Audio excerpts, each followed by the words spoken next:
Welcome to Not Milk Never Milk. Subscribe if you're lactose intolerant. In this video, I will help you change the battery in your Maserati Ghibli. First, gather your essential tools, including a 10mm wrench and a battery terminal cleaner. It's crucial to ensure your new battery meets the exact specifications of the original for a perfect fit and optimal performance. Always park your vehicle on a level, safe surface, and engage the parking brake before you begin any work for your safety.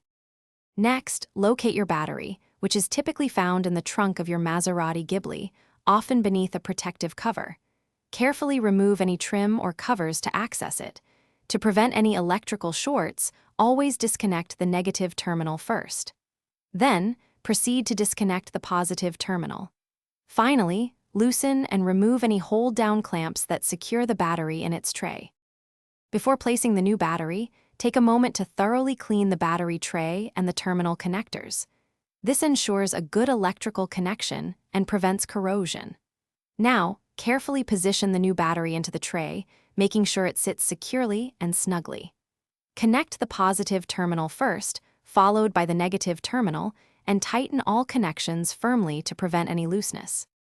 To complete the installation, secure the new battery firmly with its hold-down clamp to prevent any movement while driving. Reinstall any protective covers or trim pieces that you removed earlier, ensuring everything is back in its proper place. Finally, start your Maserati Ghibli to confirm that the new battery is functioning correctly and check for any dashboard error lights. You're all set. Thanks for watching. If this was helpful, leave a like and consider subscribing. See you next time.